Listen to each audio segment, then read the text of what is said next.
네, 안녕하십니까. CNG 방송. 오늘은 시뮬리아 통합 패키지를 이용한 해석 워크플로우 구성에 대해서 방송을 하겠습니다. 오늘 나와준 손님은 다소에서 나와주셨는데 오늘 재밌는 제가 미리 좀 보니까 자료가 굉장히 많아요. 그래서 오늘 빨리 그리고 이제 좀 상세하게 예.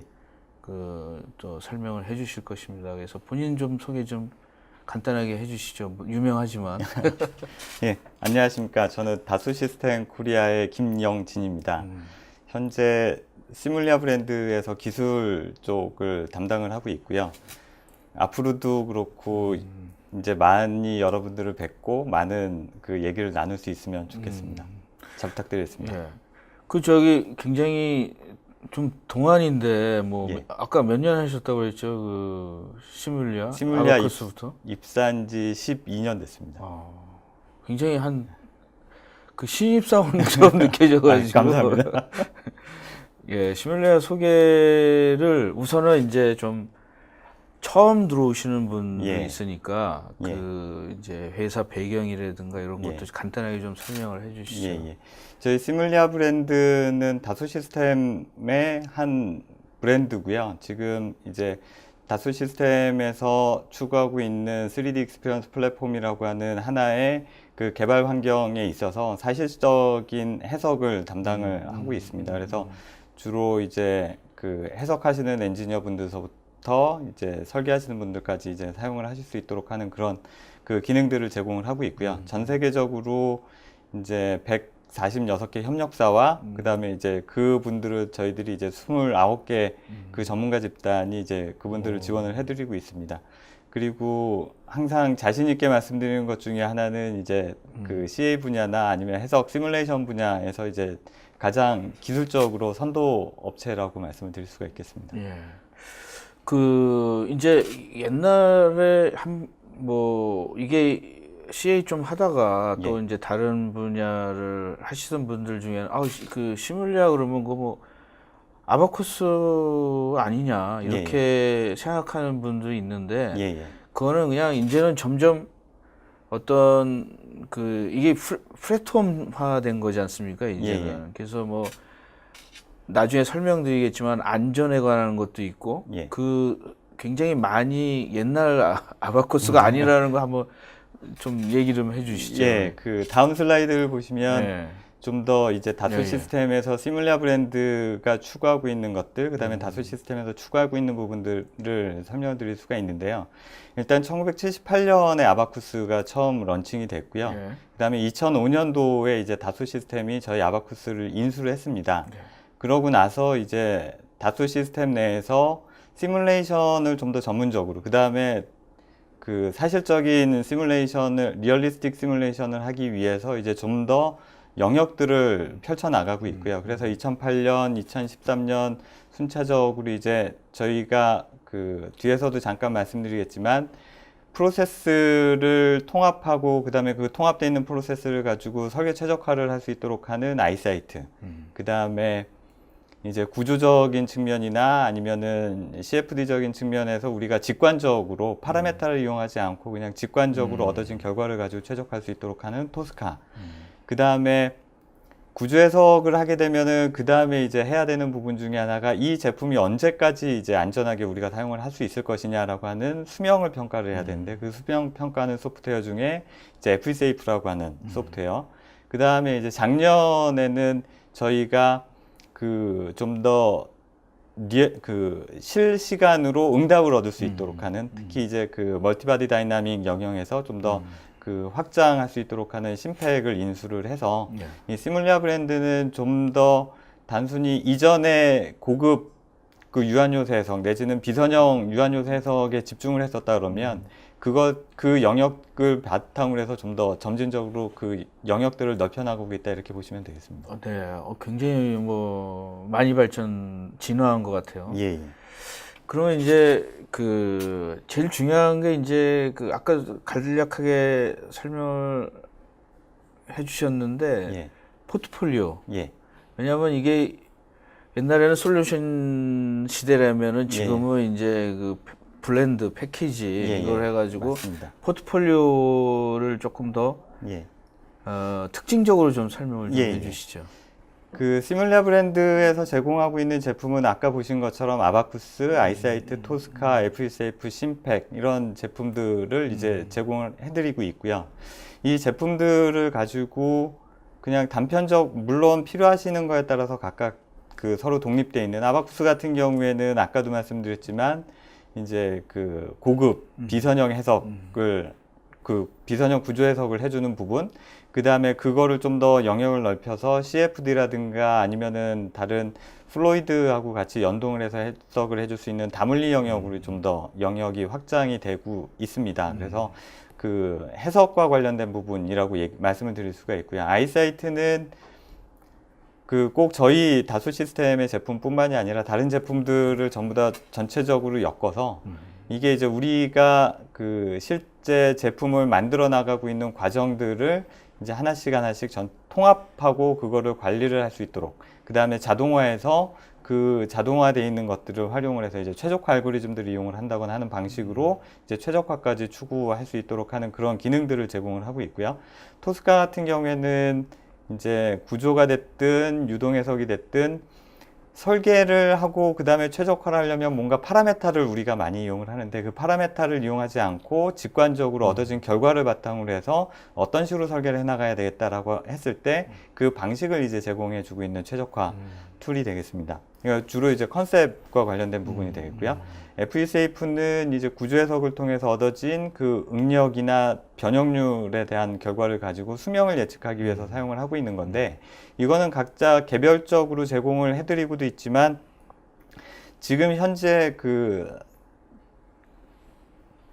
트렌드라고 할 수 있는 부분이 아까 말씀해 주신 것처럼 각각 개별적으로 기능을 갖고 있는 것들을 토대로 해서 제공을 해주고 있었다고 한다 그러면 이제 앞으로 저희들이 제공해 드리고자 하는 부분은 그냥 단순히 제품을 이용을 해서 이렇게 해석을 하셔야 됩니다 라고 하는 것이 아니라, 이 제품을 만드시기 위해서는 이런 형태로 프로세스를 구축을 해 나가시고 현재 갖고 계신 프로세스를 가지고 어떻게 활용을 하실 수 있습니다 라고 하는 좀 더 확장된 개념, 저희들은 이제 툴 베이스가 아니라 이제 솔루션 베이스로 이제 기능들을 제공을 해드리겠습니다 라고 하는 약속을 드리고 있고, 이거를 이제 전체적으로 함께 사용할 수 있는 이 패키지를 저희들이 이제 파워 오브 더 포트폴리오라고 얘기를 하고 있습니다.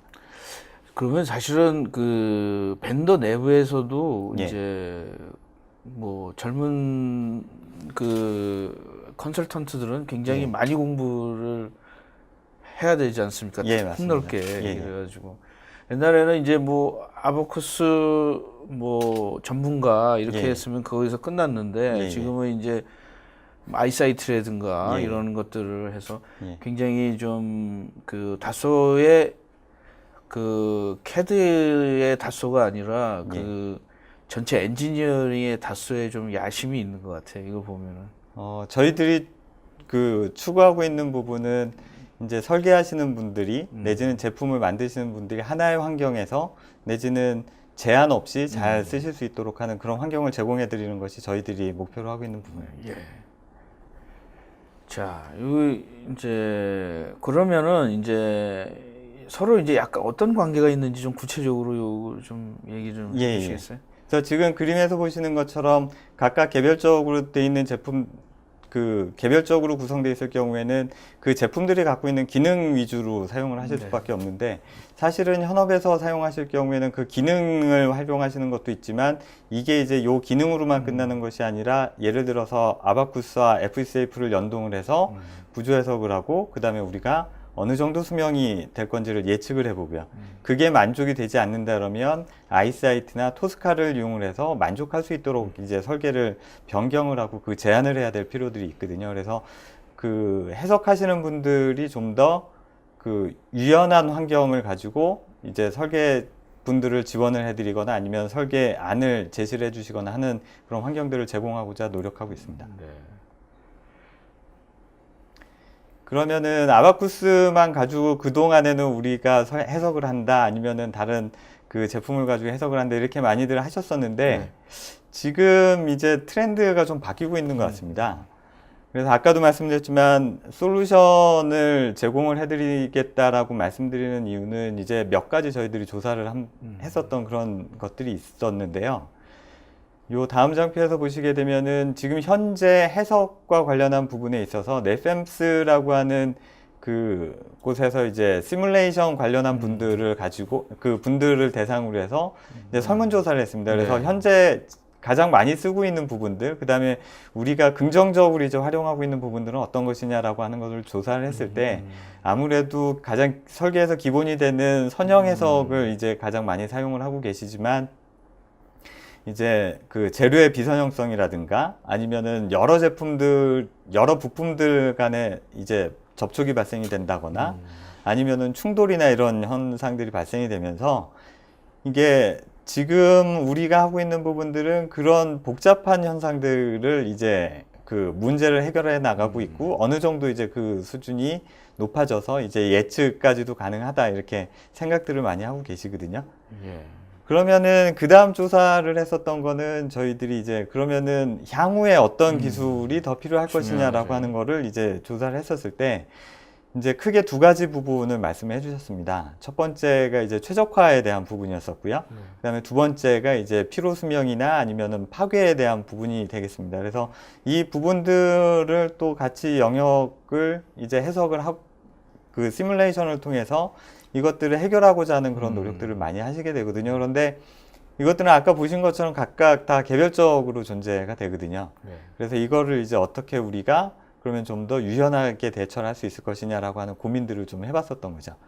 그래서 요 그래프를 이제 파이 그래프로 다시 한번 정리를 해서 보면 지금 그림에서 보시는 것처럼 각각 여러 가지 영역으로 보실 수가 있습니다. 비선형 재료에 대한 거, 최적화에 대한 거, 내구에 대한 거, 그 다음에 그 구조하고 유동을 같이 해석을 하는 것, 뭐 꼭 구조하고 유동뿐만이 아니라 구조하고 열이라든가 뭐 그 음향 해석이라든가 이런 다양한 분야들을 가지고 이제 우리들이 적용을 하고 사용을 하게 되는데 이것들은 각각 보시는 것처럼 다 제품들이 다 달라질 수가 있습니다. 네.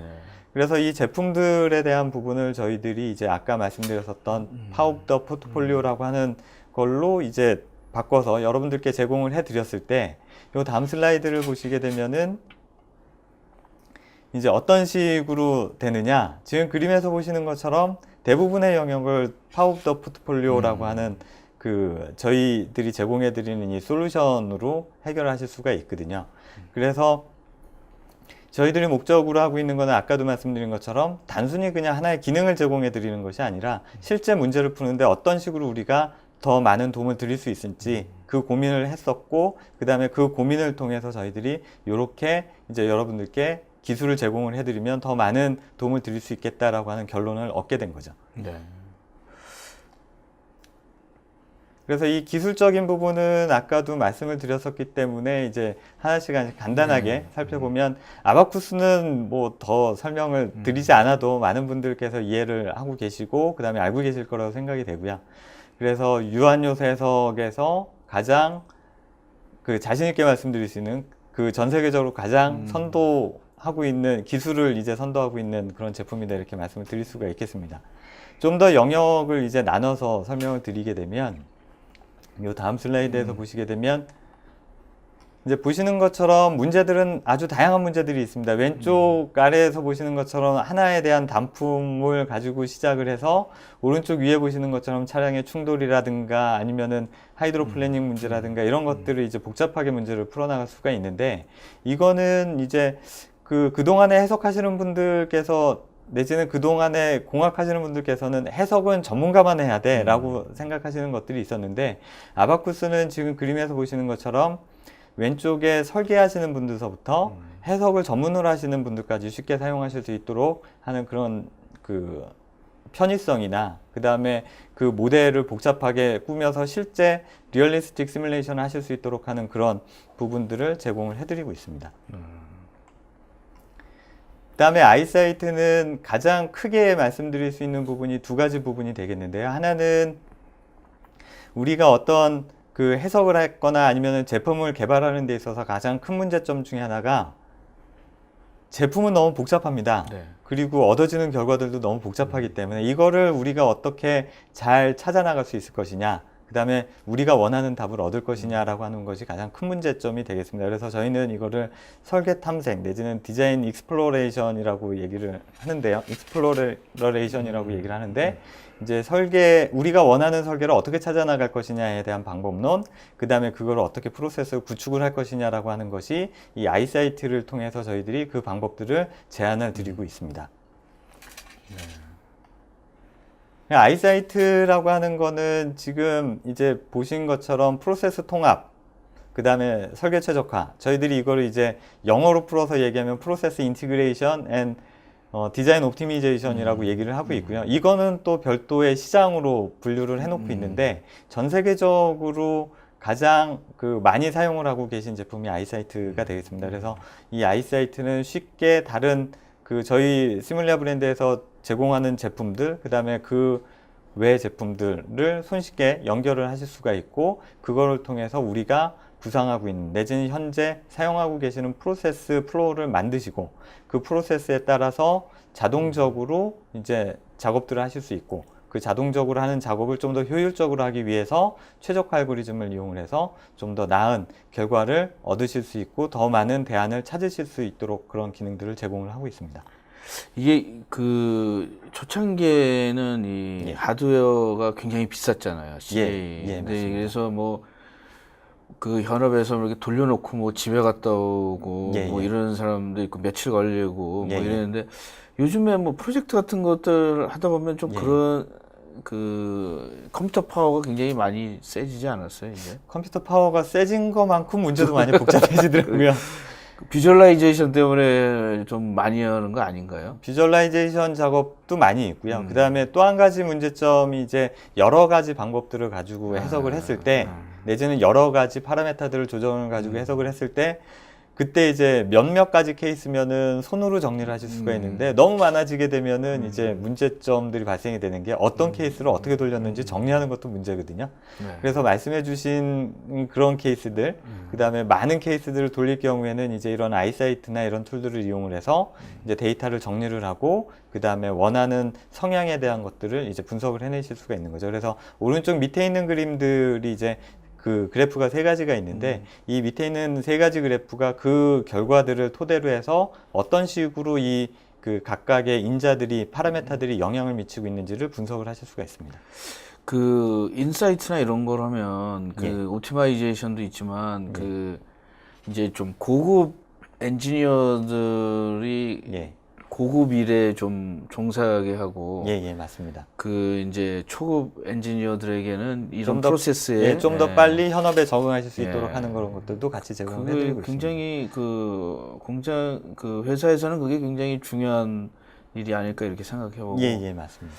저도 토스카는 아까 제가 물어봤었는데, 토스카는 예. 좀 생소해가지고 예. 그럼 한번 좀 얘기 좀 해주십시오. 토스카는 일단은 가장 대표적으로 말씀드리고 있는 게 이제 위상 최적화를 얘기를 하고 있고요. 위상 최적화는 이게 요 근래에 갑자기 얘기가 됐었던 거는 아니고요. 예전에 한 18세기, 19세기에 어떤 구조물이나 트러스 구조물들이나 이런 것들을 만들 때 이 부재가 과연 필요한 거냐, 필요 없는 거냐라고 하는 것들을 손으로 계산을 하고, 그때 이제 얻어진 결과를 바탕으로 해서 필요 없는 것들은 제거를 해나가야 되겠다라고 하는 아이디어에서부터 시작이 됐습니다. 그래서 초기에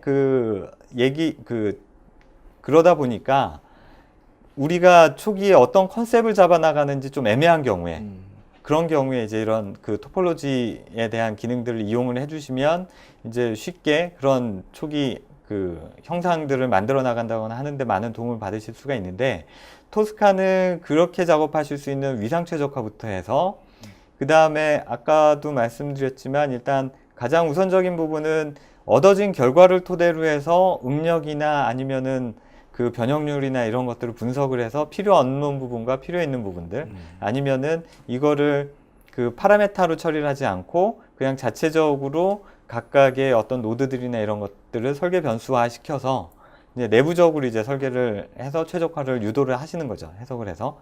그렇게 되면은 해석하시는 분들은 좀 더 쉽게 이제 문제를 해결하실 수가 있습니다. 왜냐하면 복잡한 그 최적화 알고리즘들을 이해를 안 하셔도 쉽게 이제 사용을 하실 수가 있는 거죠. 약간 블랙박스가처럼 그 경험에 의한 거를 집어넣을 수 있는 건가요? 경험에 의한 부분은 이제 그 경계 조건이나 아니면은 어디는 절대로 바뀌면 안 된다라고 하는 그런 부분들이 있을 거거든요. 그래서 그런 경우들은 이제 경험적인 부분을 많이 바탕으로 해서 이제 그 실제에 더 가까운 결과들을 얻어내실 수가 있죠.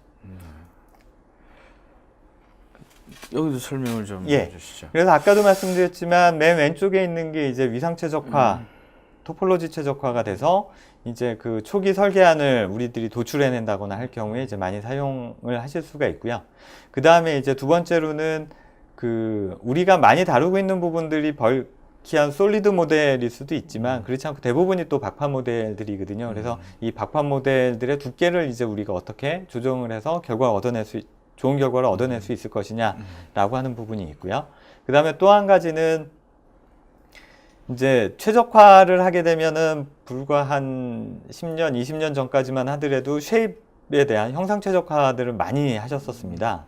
그런데 형상 최적화를 하실 경우에 어려운 부분이 메쉬에 대한 부분이 있고, 그 다음에 그거를 이제 우리가 어떻게 파라메터화 하느냐가 가장 큰 문제점이었었는데, 토스카 스트럭처 쉐입이라고 하는 기능에서는 이거를 저희들이 각각의 노드들을 이용을 해서 변수화 시키고, 그 변수화되어 있는 노드들이 이동이 되면서 엘리먼트 퀄리티를 유지할 수 있도록 하는 그런 기능들을 같이 제공을 하고 있습니다. 그래서 요거는 이따 뒤에서 보시게 되면 많이 사용이 될 거고요. 그 다음에 이제 그 박판 구조물인 경우에는 이제 요철이 들어감으로써 강성이 더 높아지는 경우들이 있는데, 그런 것들을 이제 어떻게 비드 형상을 만들어 나갈 것이냐라고 해서 이제 비드에 대한 최적화. 그 다음에 맨 오른쪽에 있는 거는 그 많이 그 쓰이지는 않지만, 많이 알려져 있지는 않지만, 이제 내부 유동에서 가장 큰 문제점으로 발생이 되는 것들이 이제 이 압력 저하가 많이 있습니다. 그래서 이 압력 저하를 최소한으로 줄이면서 내부 유동을 어떻게 원활하게 잘 만들어갈 것이냐라고 하는 그런 위상 최적화할 수 있도록 하는 그런 기능을 제공을 하고 있습니다. 그래서 그 이제 그 중에 이 토스카 플로이드 토폴로지가 이제 다른 경쟁 제품들하고 비교해서 봤을 때 저희들이 이제 가장 크게 그 제안을 드릴 수 있는 그런 제품이 되겠습니다. 이런 것들은 뭐 그 연료 계통이나 뭐 유압 이런 데 많이 쓰이는 겁니까?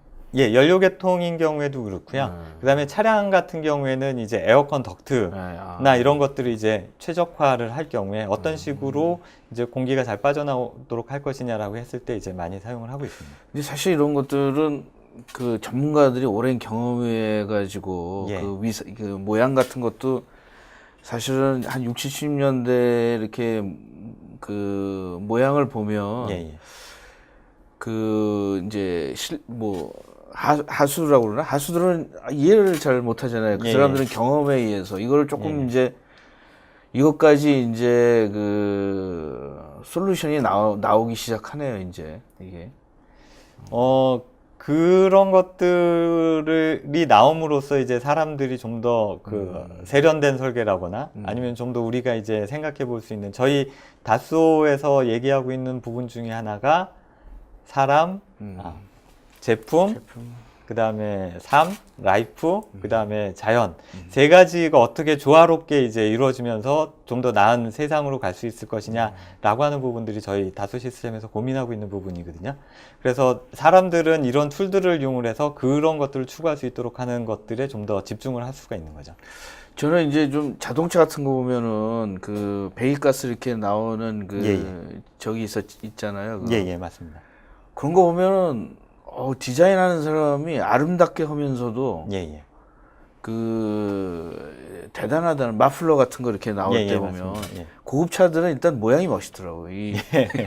양쪽으로 이렇게 만들어가지고 출력도 높아가지고 그런 것들이 이제 점점 그 자동차를 단순하게 그냥 이렇게 구조 뭐 이런 거에서 이제는 엄청나게 세분화되는 것 같습니다. 맞습니다. 여기도 좀 말씀 좀 해주시죠.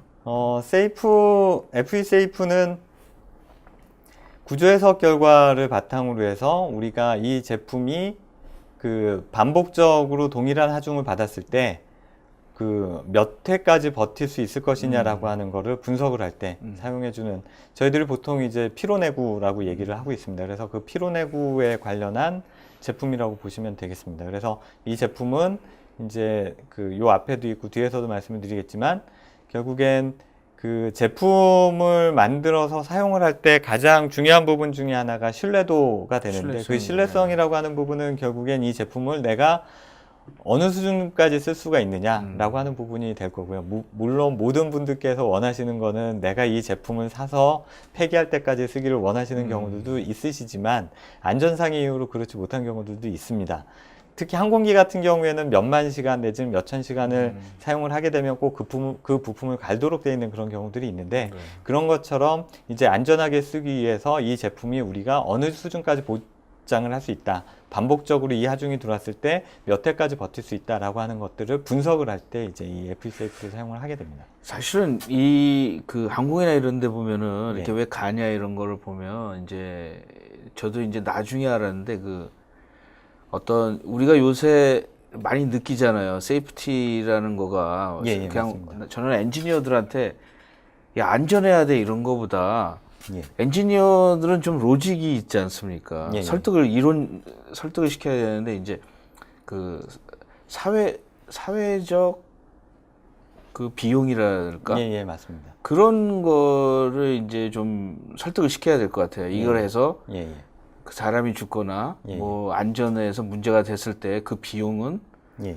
그 하드웨어의 몇 배가 될 수 있다. 예, 이런 예, 것들이 맞습니다. 사회적으로 예, 예. 그런 사회적 수명 같은 것들을 얘기를 하면은 엔지니어들이 좀 업세트를 할 것 같아요. 예, 예, 옛날에는 맞습니다. 이제 그 오래 쓰고 예, 예. 그 뭐 진짜 헤어질 때까지 쓰는 것이 이제 단순한 사회적 비용인데, 이제는 그 사람 수명 뭐 다치거나 이런 거에 대한 비용이라는 건 엄청나니까. 한 가지 예를 들어서 말씀을 드리면, 이게 이제 몇 년 전에 그 미국에서 제가 정확하게 회사하고 저기는 기억은 안 나는데, 이제 자동차 업체하고 그 다음에 타이어 업체하고 그 다음에 그 두 업체가 청문회 선 적이 있었습니다. 왜냐면은 차량이 고속도로를 달리다가 타이어가 문제가 생겨가지고 전복사고 비슷하게 일어났는데, 그때 이제 그게 상당히 큰 이슈가 돼가지고요. 그래서 그 두 회사가 관계가 상당히 돈독했었는데, 그때 이제 원인 중에 하나로 얘기가 되어졌었던 게 타이어가 왜 이제 문제가 생겼었느냐라고 했었던 부분이었었고, 그거를 이제 역으로 추적을 해서 보니까 타이어의 내구라든가 이런 부분들에서 문제가 생겨서 이제 그런 문제가 발생이 됐었다라고 하는 그런 경우들도 이제 사례도 있고요. 그다음에 우리나라에서도 보게 되면은 이제 그 트럭이나 이런 경우에 재생 타이어 잘못 사용을 하게 되면 또 문제가 발생이 되는 그런 경우들도 있기 때문에, 이제 말씀하신 것처럼 그런 그 제품에 대한 보증이라고 하는 부분이 단순히 그냥 뭐 제품을 사서 버릴 때까지 쓰면서 싼 제품을 쓰는 것이 아니라, 그 사고가 일어나거나 아니면 안전 문제가 발생이 됐을 때 소요가 되는 더 큰 비용들에 대한 부분도 고민을 해봐야 될 부분이 되겠습니다. 사실 엔지니어 중에 그 최고의 엔지니어는 설계를 할 때 폐기까지 생각하고 설계하는 사람이 최고거든요. 사실은 철개 비용까지. 그게 사실은 굉장히 쉽지는 않은 거죠. 그게 내가 볼 때는 한 15년 이상의 근데 이런 것들이 좀 도움이 되지 않을까 이런 생각이 되네요. 예, 맞습니다. 그래서 그 지금 이제 요거 자체를 이제 지금 보시게 되면 이건 다나에서 했었던 사례가 이 그림에 나와 있는데, 이 보통은 이 그 구조 해석을 하는 것만으로도 문제가 끝나고 하는 경우들이 많이 있습니다. 많이 있긴 있지만, 실질적으로 제품이 사용되는 게 그냥 한 번만 이 제품은 안전해라고 하는 거는 아마 제가 알고 있기로는 미사일이나 이런 것들 말고는 없을 거라고 생각이 되고요. 결국엔 반복적으로 사용이 될 텐데, 그 반복적으로 사용이 되는 부분에 있어서 과연 지속적으로 썼을 때 이 제품을 계속 우리가 믿고 쓸 수 있느냐 없느냐에 대한 부분은 바로 이 그 피로 내부나 이런 것들이 이제 크게 영향을 미치지 않을까라고 생각이 되고요. 그래서 아까 말씀해 주셨었던 것처럼 이 FESafe는 이제 뭐 제가 표현하기는 제품 회수라고 표현을 했지만, 리콜 비용을 줄인다거나 아니면은 워런티에 대한 비용들을 감소를 시킨다거나 하는 부분에 있어서 많이 활용을 하실 수가 있습니다. 사실은 PDM도 사실 이 분야에 대해서 굉장히 민감하거든요. 제품을 PDM을 할 때 여기 있는 것처럼 제품 회수나 보증 비용 감소에 PDM이 필요하다 이렇게 얘기를 했는데 다 그쪽으로 이렇게 조금 뭐 트렌드가 가는 것 같은 생각이 드네요. 맞습니다.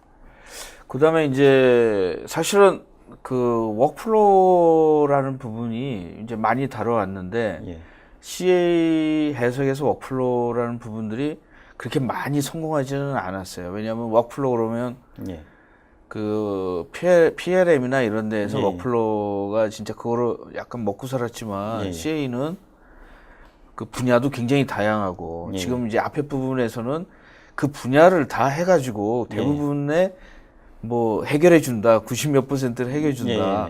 또 하나 뭐냐면 이제 워크플로우 오늘의 그 메인이 워크플로우지 않습니까?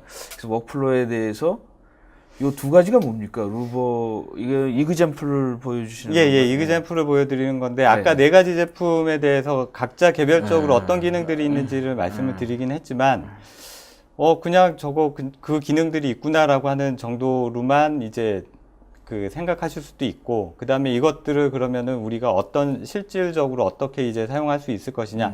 물론 여러 가지 다양한 조합이 있을 수가 있습니다. 그 중에 이제 가장 대표적인 두 가지 케이스를 가지고 한번 설명을 드리려고 제가 이렇게 두 가지 케이스를 한번 찾아봤습니다. 그러면 여기서 이제 이거 설명해 주시고 질문을 그 많이 좀 질문을 많이 현업에 있는 분들이 질문을 좀 많이 주시고 그 질문을 하면은 오늘 저 상품도 많이 갖고 오셨잖아요. 맞습니다. 아보쿠스 매뉴얼이랑 뭐 그래서 그거를 저희가 추첨을 해서 좋은 질문을 하신 분을 좀 골라 주셔가지고 그래서 오늘 요 이그젬플 워크플로우가 최종 결론이지 않습니까? 종합편이지 않습니까? 맞습니다. 그래서 거기에 질문을 좀 좋은 질문을 좀 많이 해주셨으면 좋겠습니다. 많이 부탁드리겠습니다. 자, 시작하겠습니다. 먼저 그 러버 부싱인데요. 이거는 이제 차량에 들어가는 제품들을 이제 우리가 그 어떻게 설계할 것이냐. 물론 차량 안에서도 러버 부시가 이제 다양한 형태로 존재가 되고 있습니다. 그래서 다음 슬라이드를 보시게 되면 이제 보시는 것처럼 바디 마운트나 아니면 스트럿 마운트나 엔진 마운트나 뭐 이런 것들, 로어암이나 뭐 이런 것들에 다 이 부시가 들어가게 되고 이 부시를 가지고 이제 우리가 뭐 진동이나 아니면은 소음 자체를 잡는다거나 그 다음에 또 한 가지는 이제 하중을 받으면서 이제 어느 정도 완화를 시킨다거나 이런 경우들이 많이 사용을 하고는 있는데 발생되는 부분은 이제 어떤 분이 그 말씀 하시더라고요. 부시 가격은 적은데 이거를 우리가 이제 어떻게 해야 되는지 마찬가지로 이거를 이제 어떻게 좀 잘 만들어야 되는지에 대한 부분들을 이제 고민도 하시고 그 다음에 이제 생각도 하시게 되는데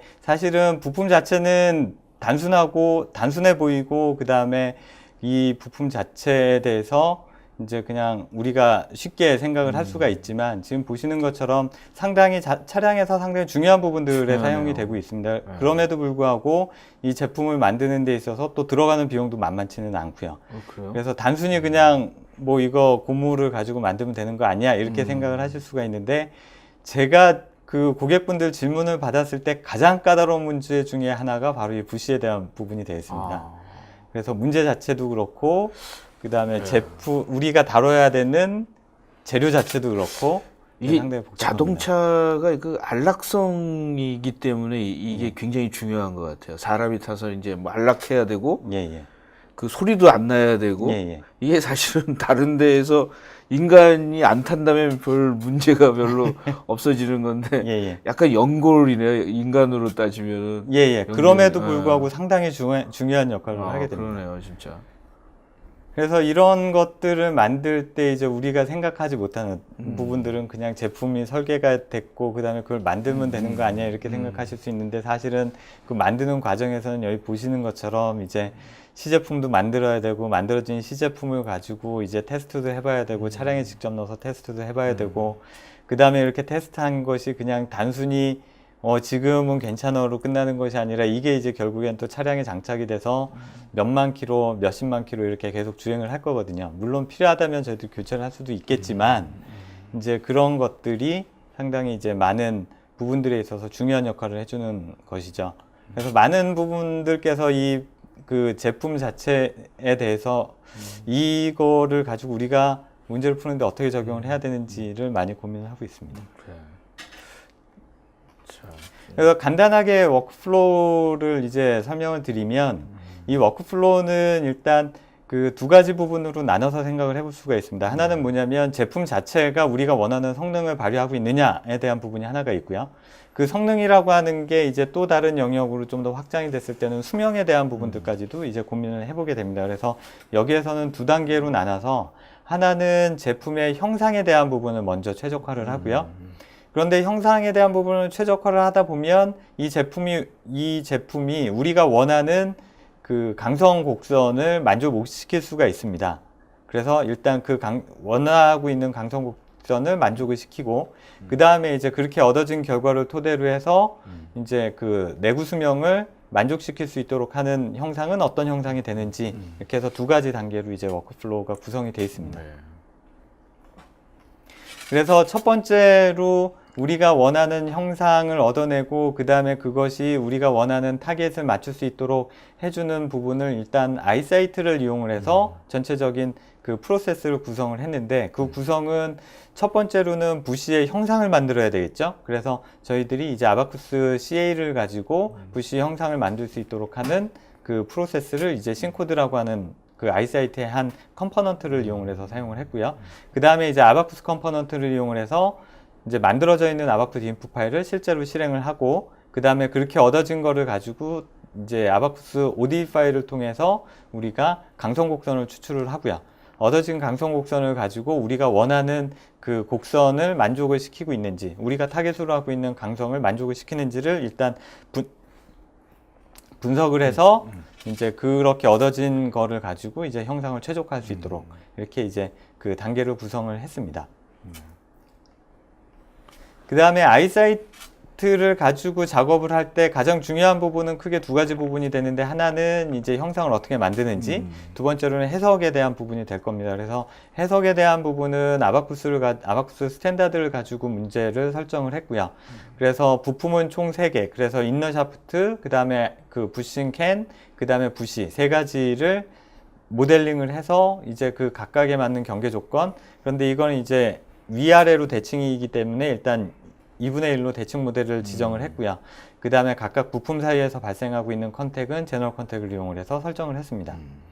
여기에서 중요한 부분은 러버를 설정을 하는 데 있어서 멤브레인을 그 껍데기에 씌우게 됐는데 그 멤브레인을 껍데기에 씌운 이유는 대부분의 피로에 의해서 손상이 발생이 되고 그 제품이 문제가 생겼을 때 대부분이 이제 이 표면에서부터 문제가 발생이 되는데 솔리드 엘리먼트를 이용을 하시게 되면 다들 아시겠지만 표면에서의 정확한 능력 데이터를 얻어내실 수는 없습니다. 그래서 그거를 위해서 이제 표면에다 멤브레인 엘리먼트를 입혀서 이제 계산을 할 수 있도록 그렇게 설정을 했습니다.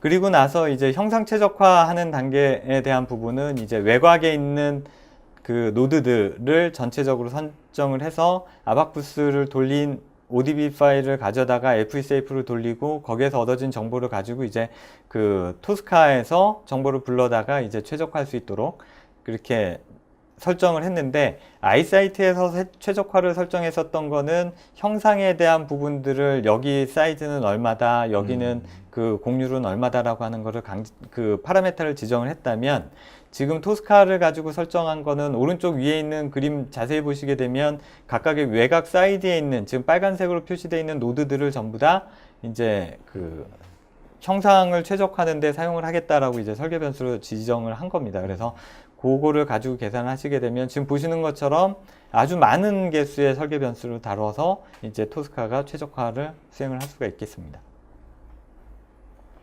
그래서 첫 번째로 그냥 단순히 응력만 가지고 판단을 했을 때 취약부에서의 그 수명이 이제 1100번에서 대략 한 16,000번 정도로 이제 확장은 됐지만 이 결과를 가지고 토대로 해서 보게 되면은 다음 슬라이드에서 설명이 되고 있는데요. 보시게 되면은 지금 짙은 파란색으로 표시가 되어 있는 게 우리가 원하는 강성 곡선이고요. 그 다음에 최적화를 통해서 얻어진 것이 이제 그 녹색 그 곡선이 되겠습니다. 그런데 실제로는 지금 그림에서 보시는 것처럼 우리가 타겟으로 하고 있는 그 곡선을 만족시켜 주지는 못하고 있습니다. 그래서 이거를 만족시켜 주기 위해서 별도의 추가적인 최적화를 진행을 했고요. 그래서 그 최적화를 진행을 했을 때 다음 결과를 보시게 되면 강성이 저하가 되어 있는 거를 좀 더 높여주기 위해서 이제 그 작업을 해서 그 다음 슬라이드를 보시게 되면 취약부 수명은 아까 6,800번에서 아까 16,000번,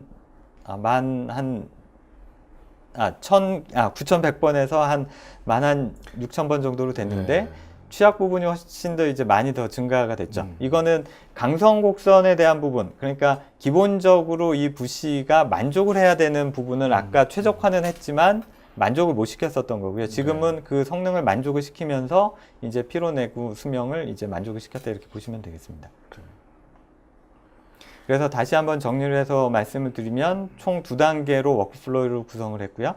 첫 번째가 아이사이트를 이용을 해서 형상 최적화, 그 다음에 강성을 만족시켜 줄 수 있도록 이제 그 만들었고요. 그 다음에 토스카를 이용을 해서 이제 얻어진 결과를 가지고 FESafe와 연계를 해서 그 내구 수명이 더 향상될 수 있도록 하는 그런 형상 최적화를 수행을 했습니다. 그래서 6,800번 정도 됐었던 취약부가 한 13,000번 정도로 해서 이제 많이 그 개선이 된 걸로 확인을 해보실 수가 있겠습니다.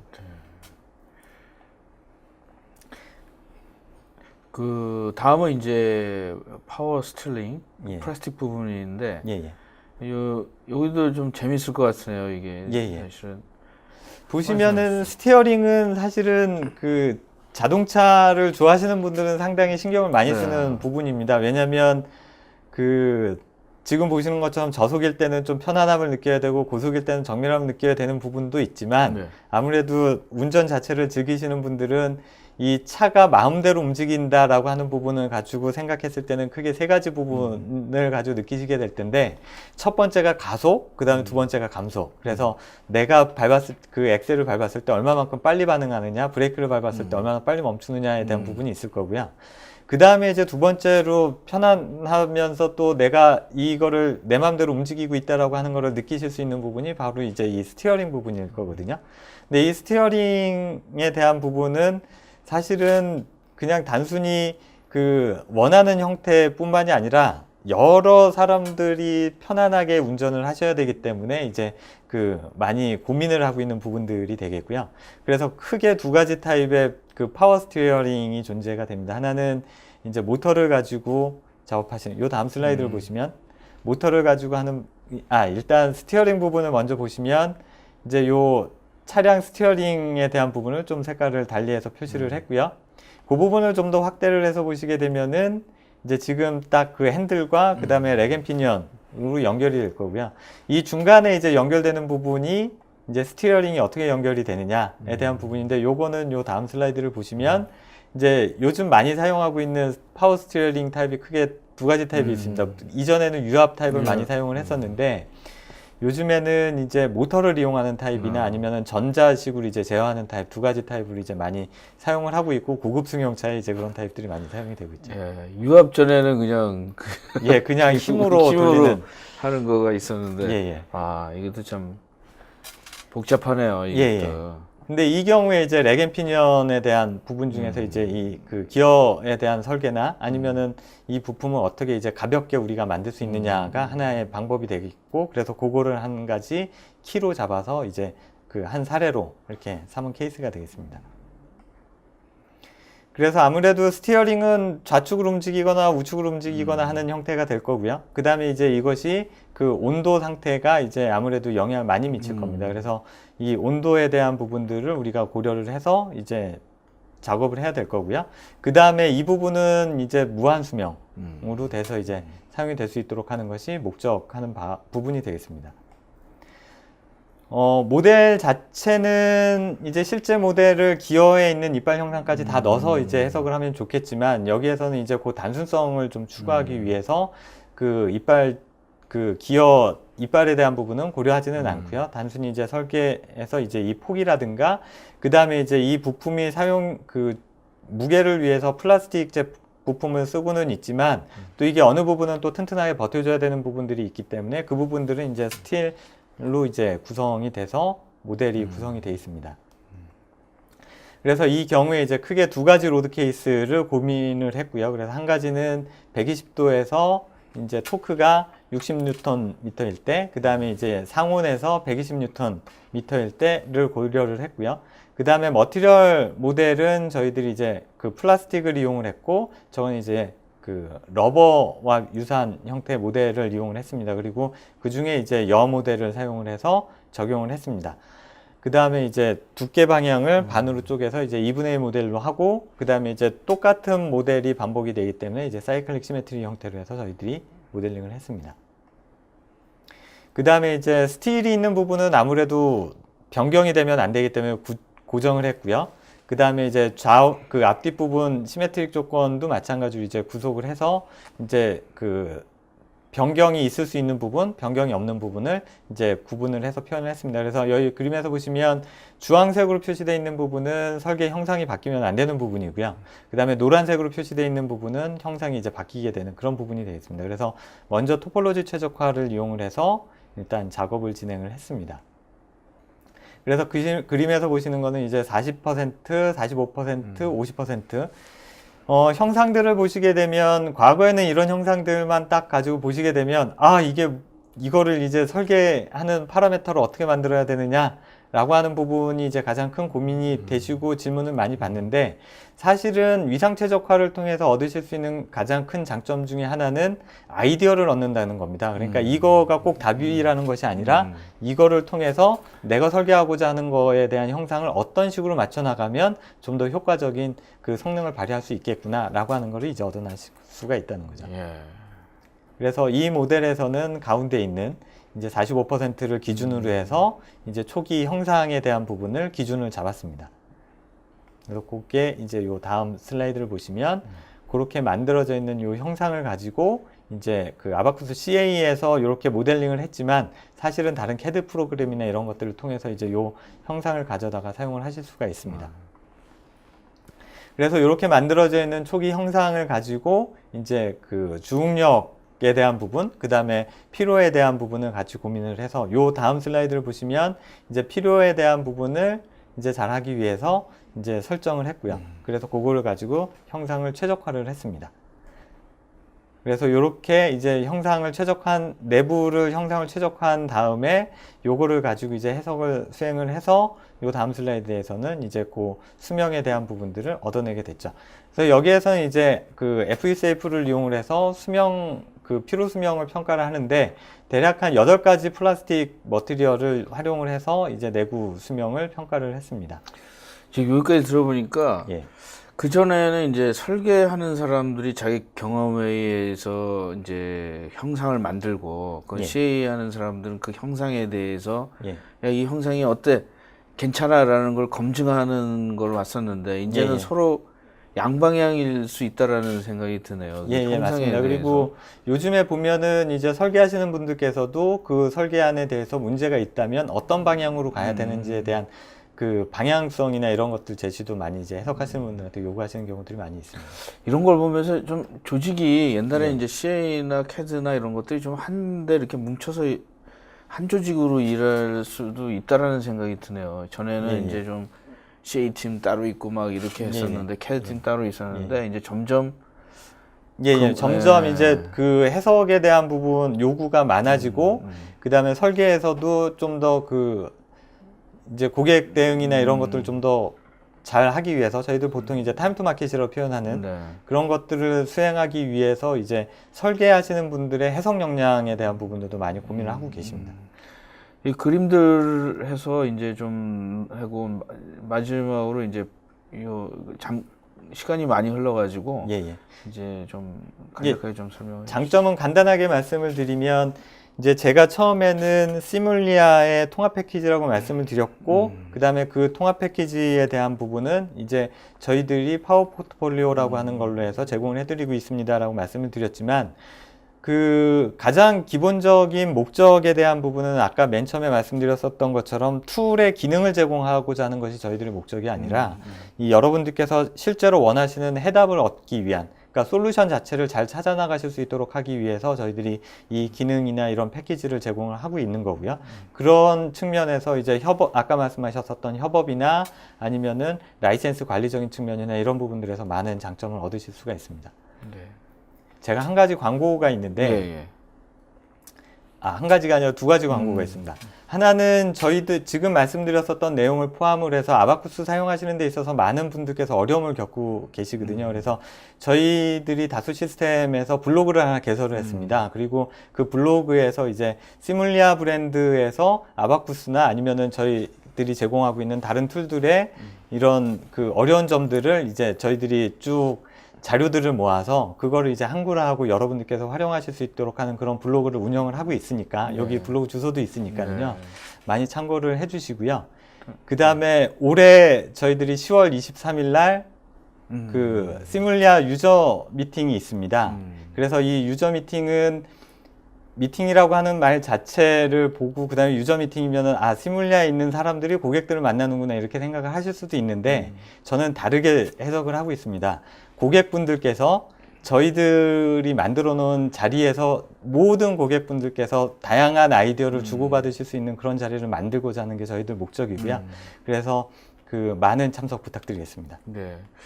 저는 이제 아까 말씀드렸지만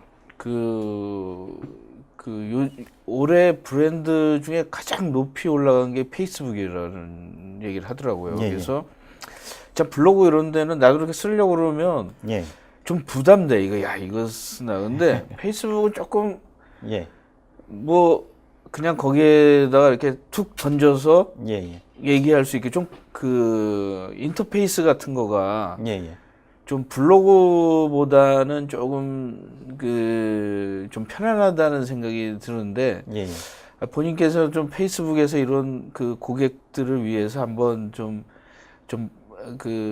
이런 질문들 있잖아요. 뭐 아주 좀 쑥스러운 질문들 그런 것들을 좀 올려도 공식이라고 그러면 좀 나도 망설여질 것 같아. 이거 괜히 이거 얘기했다가 이거 뭐 그런 것도 있지만 그런 것들에 대해서 좀 이쪽 분야에 좀 많은 CA 엔지니어들이 좀 도움이 됐으면 좋겠어요. 왜냐하면 요즘 CA 엔지니어들이 스트레스가 많을 것 같아요. 왜냐하면 뭐 멀티 피직스, 뭐 옛날에 하나만 잘하면 되는데 솔루션 이게 분야도 그렇고 거기에 옵티마이제이션이 있고 뭐 세프티 뭐 월급은 비슷한데 그냥 그 요구 사항은 엄청나게 많은 것 같아요. 그래서 아까 제가 물어본 게 좀 요새 컴퓨터가 싸지고 파워풀하니까 좀 편안해지지 않았나 그랬는데 할 게 더 많이 생긴 것 같아요. 할 게 더 많이 생겼습니다. 그래서 컴퓨터 나와서 편해진다는 건 사실 거짓말이에요. 사실은 더 많은 것이 나오더라고요.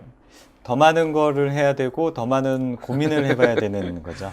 우리 그 전에 그 컴퓨터 없었을 때는 그 테이블이 있었는데 그냥 대충 보고 그때도 참 대단한 사람은 있었던 그걸 다 계산해 로그나 이런 거 계산기 없이 계산했던 사람들 계산자 가지고 하여튼 오늘 굉장히 쉽지 않은 토픽이고 지루하신 토픽일 수는 있지만 굉장히 진정성 있게 해주셔서 되게 감사하고 질문을 좀 받아봐야 될 것 같아요. 그래서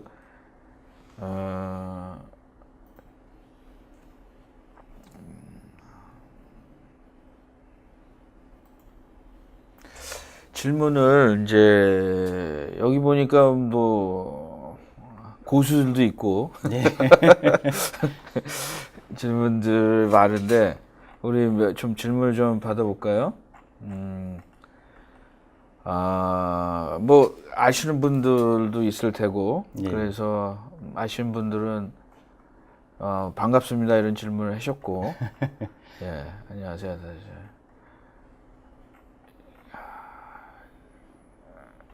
자, 여기 김수열님이 뭐 이런 질문을 좀 쉽지 않은 질문이지만 빅데이터 관점에서 비선형 관련 기능이 포트폴리오상 어떤 식으로 구현되는지요? 기존 제품에 더하여 라이센스는 어떻게 바뀌는지요? 좀 질문이 좀 쉽진 않은데. 쉽지 않은 질문이라고 생각이 됩니다. 빅데이터 관점에서 비선형 해석 기능이 포트폴리오상 어떤 식으로 구현이 되는지에 대한 부분은 일단 빅데이터고 그다음에 데이터가 존재하기 때문에 일단은 데이터에 대한 상관성을 분석을 해야 되는 게 우선이라고 생각이 됩니다. 그래서 그럴 경우에는 이제 아이사이트라고 하는 게 다른 제품을 묶어서도 사용하실 수도 있지만 이거를 데이터를 가져다가 내가 원하는 결과나 이런 그 상관성을 분석하는데 아주 유용하게 쓰실 수 있는 그런 제품입니다. 그래서 그거를 이용을 해서 사용을 하시게 되면 이제 우리가 보통 얘기하고 있는 메타 모델, 그래서 실제 해석 모델이 아니라 내지는 실제 제품이 아니라 수치적인 모델로 이제 구현해서 그거를 분석하는 방법이 한 가지 방법이 있을 수가 있고요. 그거를 저희들 아이사이트에서는 이제 어프록시메이션이라고 얘기를 합니다. 그래서 그거를 이용하시는 게 좋을 것 같고요. 라이센스는 지금 이 포트폴리오를 파워 오브 더 포트폴리오라고 하는 이 그 패키지를 이용하실 경우에는 각각의 제품들을 사용하시는 것보다 그 상당히 싸게 제가 지금 구체적으로 수치가 갑자기 기억이 나진 않는데 그 상당히 싸고 저렴하게 사용을 하실 수가 있습니다.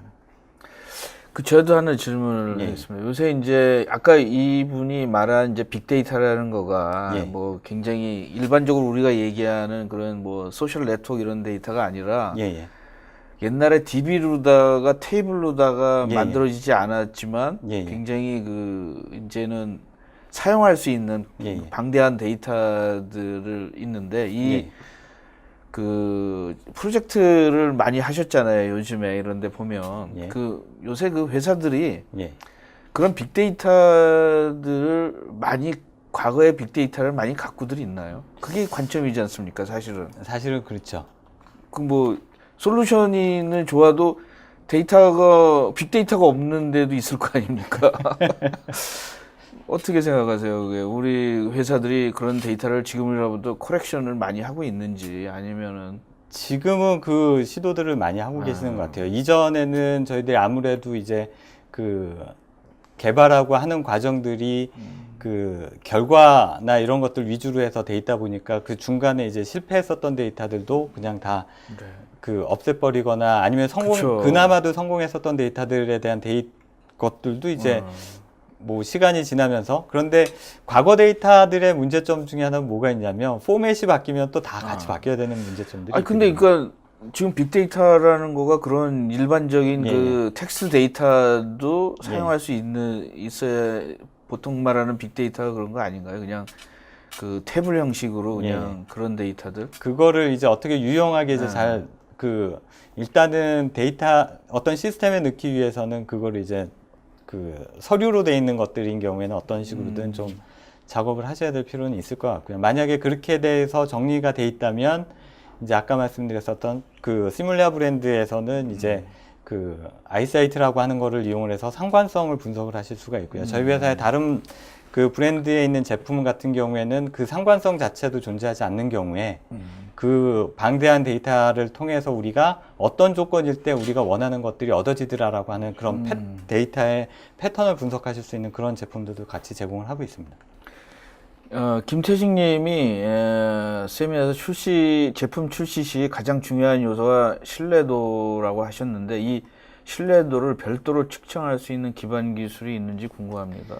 신뢰도에 대한 부분은 이제 그 크게 제품에 대한 신뢰도를 하나를 생각하셨을 수도 있고요. 또 하나는 이제 얻어진 결과에 대한 신뢰도를 생각을 하셨을 수도 있을 것 같은데요.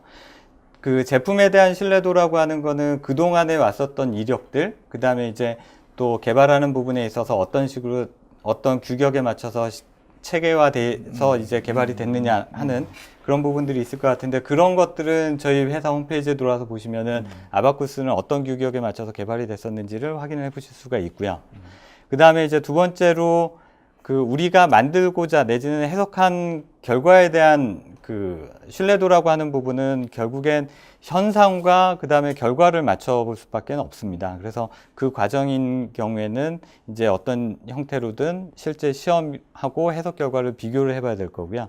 그거에 대한 부분들은 이제 우리가 뭐 오차율이라든가 이런 것들을 고려를 해서 똑같은 값은 아니어도 경향성이 동일하게 나오더라 할 경우에는 이제 그 상관관계를 같이 분석을 할 수가 있거든요. 그래서 그런 방법들을 이용을 해서 접근하시는 게 좋지 않을까 생각이 듭니다. 김수열님이 이런 질문을 하셨어요. 3D 프린터와 연동 시 타사 솔루션에 비해서 시뮬리아가 가지는 특장점을 알려주세요. 좀 질문이 이거 무슨 좀 질문 자체 방향성은 좋은데 예, 예. 이제 좀 어려운 질문이야 이게. 이거 무슨 현재 동남아시아 정세에 대해서 간략하게 얘기해 주세요라고 하는 것처럼 이 부분은 제가 자신 있게 말씀드릴 네, 수가 있는데요. 글쎄요? 지금 제가 공부하고 있는 부분이어서 네. 섣불리 말씀드리긴 좀 어렵고요. 네.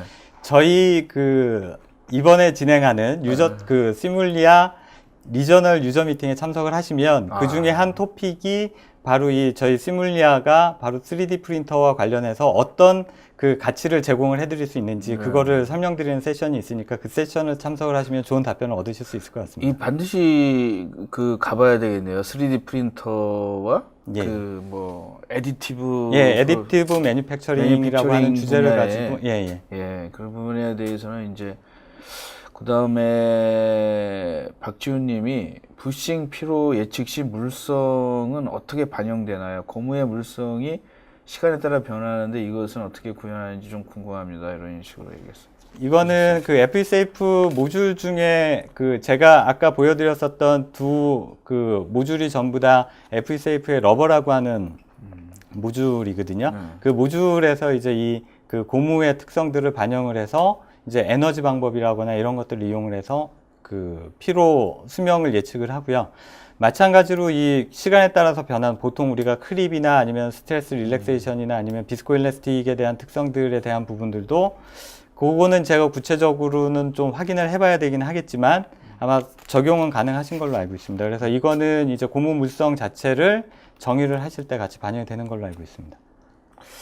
이 질문도 사실은 쉽지는 않지만 이성현 님이 해석할 경우 검증은 어떻게 하나요? 데이터로 그냥 진행하나요? 저도 이런 질문 한번 좀 해보고 싶습니다.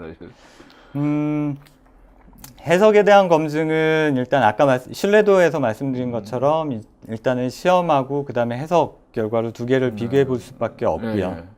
왜냐면은 해석은 우리가 지금까지 알려져 있는 기능을 수치적인 모델을 이용을 해서 적용을 한 거기 때문에 실제 현상과는 약간 차이가 날 수가 있습니다. 그래서 그 부분을 배제한 상태에서 그냥 단순히 결과만 비교하겠다, 이게 믿을만하다, 믿을만하지 않다 이런 것들을 얘기하는 거는 좀 맞지는 않을 것 같고요.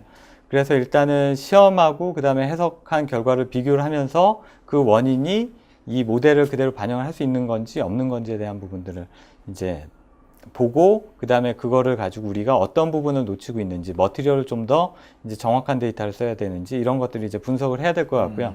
만약에 그런 것들이 없다 그러면은 결국엔 우리 경험으로서 이제 판단을 해볼 수밖에 없죠. 그게 이제 수치라기보다는 정성적인 부분에서 이렇게 했을 때 경향이 이렇게 나타나는 것이 맞다라고 하는 형태로 이제 분석을 해볼 수밖에 없을 것 같습니다. 사실 CA도 어떻게 깊이 들어가면 오감과 연결된 거가 있지 않습니까? 맞습니다.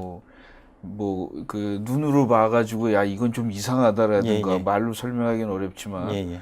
그다음에 소리도 있고 예, 맞습니다. 그다음에 이제 어떤 촉감이나 이런 것도 있을 테고 예. 그걸 그게 컴퓨터로 다 한다라는 거는 사실은 아직까지는 기술적으로 아직까지는 기술적으로는 구현하기는 좀 어렵고요. 근데 이제 그걸 많이 이제 자동화돼 가지고 예. 이제 약간은 이런 말씀 표현을 하지만 노가다성을 좀 많이 없애고 좀 고급 엔지니어들이 자기가 할 수 있는 일들은, 왜냐하면 C 엔지니어들이 만나면 하는 얘기가 시간이 맨날 시 없다 그래요. 맨날 시 없대요. 시간이 위에서 시키는 거, 저도 팀장으로서 이것 좀 저기요 뭘 결정하려고 하면 맨날 시간 없다 그래요. 컴퓨터 많이 사줘도 시간 없다 그러니까. 그러니까 위에서 나도 내 윗사람한테 가서 얘기를 해야 될 거 아니에요. 이걸 결정을 해야 되는데 이거를 테스트를 할 건지 아니면은 일주일 안에 그걸 결정을 해야 되는데 매일 가면 한 보름 있다 얘기해 주겠다 그러면 굉장히 난처한 거잖아요. 맞습니다. 엔지니어들 입장에서는. 염상원님께서는 아바코스, 토스카, FESafe 이런 최적화 프로그램들이 자동화도 가능한지 궁금하다고 그랬는데, 결론을 말씀드리면 자동화 가능하시고 토스카를 이용을 해서 아바쿠스, FEC 아까 그 워크플로우에서 보신 것처럼 같이 이제 연동을 해서 쓰실 수도 있고요. 그 다음에 이제 그 아바쿠스하고 FSAF를 가지고 이제 아이사이트를 이용을 해서 또 연동을 해서 자동적으로 이제 아이사이트가 제어한다거나 토스카가 제어한다거나 하는 형태로 해서 이제 작업을 진행하실 수 있습니다. 그 이한택님이 워크플로우를 구성해서 여러 프로그램을 통합할 때 이들을 통합하는 실제 작업은 충분히 편리해졌나요? 실제 작업에서 다양한 프로그램을 엮어서 통합하여 자동화시키는 부분이 시간을 많이 잡아먹던데 뭐 이런 자기 그 경험담을 좀 얘기를 해주실 것 같은데. 제가 생각할 때는 그 충분한 시간이 필요합니다. 일단 프로세스를 구축하는 데 있어서. 왜 그러냐면 그 지금 우리가 매뉴얼하게 작업하고 있는 부분들이 이제 완전히 다 자동화시킬 수 있는 부분도 있고요. 그렇지 않고 이제 일부분만 자동화시킬 수 있는 부분들도 있고요. 그런데 우선적으로 해야 되는 거는 아까 그 잠깐 얘기가 나왔었을지 모르겠는데 그 진행하는 과정에 있어서 이게 얼마만큼 그 정규화가 돼 있느냐가 상당히 중요한 역할을 하게 됩니다. 그게 잘 돼 있는 부분들, 그다음에 어떤 회사들 같은 경우에는 그거를 다 잘 꾸며놨었기 때문에 이거를 이제 저희들이 갖고 있는 아이사이트하고 연동을 한다거나 했을 때 오히려 훨씬 더 빨리 진행이 되는 그런 경우들이 많이 있거든요. 그래서 그거를 이제 그 자동화하는 프로세스를 어떤 식으로 이제 접근할 것이냐, 그 다음에 어떤 관점에서 이 초기 프로세스를 구축을 했느냐에 따라서 이제 시간이 더 많이 걸리고 덜 걸리고 하는 그런 부분들이 있는데, 많이 걸리는 경우들은 이제 그 프로세스 자체를 분석하는 데 시간이 오래 걸리는 경우들이 많이 있습니다.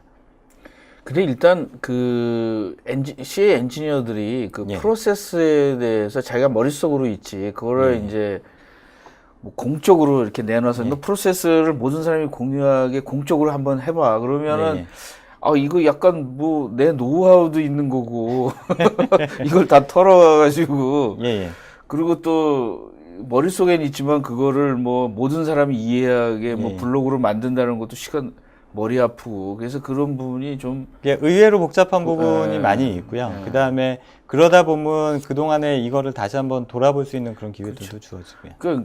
그런 생각을 가지면은 앞으로 굉장히 커갈 수 있는 CA 엔지니어고 이제 자꾸 이걸 이거 귀찮아라 이거 진짜 나 여기서 그냥 요거까지 하고 나머지는 그 가족과 편안하게 살래 이러면은 이제 그 어느 수준에 가서 멈추고 이러는 것 같아요. 맞습니다. 하여튼 오늘 그 상당히 그 쟤도 어렴풋이 시뮬레이션에 대해서 뭐 이건 뭐야 이거 아바쿠스에서 와가지고 뭐 시뮬레이션 쪽으로 시뮬레이션 데이터 매니지먼트야 뭐야 이러고 좀 했었는데 좀 명확하게 된 것 같아요. 그래서 제가 마지막 질문을 좀 드리겠습니다. 저는 이제 앞으로는 이렇게 통합화 뭐 이런 프로세스 이런 것들을 많이 다양한 분야 했는데 제가 아까 질문처럼 그 회사가 나는 이런 빅데이터라고 그러는데 제가 말하는 그 빅데이터는 이제 엔지니어링 회사에서 그동안 이제 뭐 다양한 타입의 데이터 그 타입의 데이터가 일반화돼 가지고 무슨 엑셀 형태든 뭐 이런 거 돼 가지고 이게 그 솔루션이 없어도 좀 편하게 갖다 쓸 수 있는 그런 데이터들을 좀 이렇게 구축을 해서 이런 솔루션을 쓰려면 어떤 좀 정지 작업이 필요했는지 좀 조언을 좀 해주셨으면. 중소기업이나 이런 데서도 좀 자기네들이 그 테스트 데이터도 있고 그동안 왜냐면 그게 결국은 자산이지 않습니까? 이게 근데 어떤 사람이 머릿속에 알고 있다 나가버리거나 그러면 뭐 오너들 입장에서도 되게 허무할 거지 않습니까? 그래서 뭐 부품이나 이랬을 때 그 파라미터나 뭐나 이런 것들 데이터들을 좀 이렇게 밖으로 나와서 이런 솔루션을 가지고 좀 멋있게 사용하려면 그 오너들에게는 좀 어떤 그 조언을 해주실 건지 한번 얘기를. 그 부분은 이제 제가 그 경영 쪽은 잘 모르지만 엔지니어링적인 측면에서 이제 아쉬운 부분이나 이런 것들 같은 경우에는 일단은 그 데이터 자체가 기록이 되는 거고요. 그 기록이라고 하는 거는 결국엔 뭐 몇 가지 매뉴얼을 만들어서 정리를 해놓을 수도 있고 한 거기들이긴 하지만 또 그것만을 위해서 또 그 요즘에 베이비붐 세대에 계신 분들이 은퇴하시면서도 이제 그거를 모으기 위한 작업들도 많이 하고 계시기도 하지만 일단은 그렇게 만들어져 있는 데이터들이 문서화되어 있고 그 다음에 그게 이제 우리가 좀 더 가독성 있는 형태로 존재한다면 그 경우에는 이제 일단 아까 말씀드렸었던 것처럼 아이사이트라고 하는 작은 경우에는 아이사이트라고 하는 툴을 이용을 해서 이제 메타 모델을 구성을 해 놓는다거나 하는 형태로 해서 그거는 한번 구축이 되면은 프로세스가 조금 바뀌지 않는 경우에는 새롭게 바꾸실 필요는 없거든요. 그래서 그거를 이용하시면서 이제 몇 가지 파라메타를 우리가 엑셀하고 연동을 해서 아이사이트가 구현을 해줄 수 있도록 한다든가 이런 방식을 이용하시는 게 한 가지 방법이 있고요. 그 다음에 이거를 좀 더 크게 갖고 가신다 그러시면은 이제 아까 맨 처음에 소개해드렸었던 저희들이 말씀드리고 있는 3D 익스피리언스 플랫폼을 활용을 해서 그 정보들, 그 다음에 그 지식들을 관리하시는 게 가장 좋지 않을까 생각이 듭니다. 저는 이제 현업이나 이런 데서 진짜 제일 많이 쓰는 CA 소프트웨어가 엑셀인 것 같거든요. 예, 맞습니다. 그래서 엑셀을 어떻게 이런 데다가 예, 좀 해서 예, 예. 왜냐면 그게 아까 보니까 뭐 여기도 다소도 그렇게 아주 이걸 비싸게 뭐 처음부터 나가는 게 아니라 예. 좀 우리나라의 히든 챔피언들을 만들기 위해서 그런 작은 중소기업들도 이렇게 강하게 예. 이런 지식 같은 것들을 좀 가져갔으면 좀 좋을까 그래서 한마디 예. 좀 얘기를 했습니다. 오늘 CA 할 때마다 느끼는 건데 약간 좀 지루하잖아요. 이게 어렵고 머리 아프고 그런데 여지껏 들어주셔서 감사드리고요. 오늘 나와주셔서 감사드립니다. 오늘 방송 여기까지 마치겠습니다. 예. 감사합니다.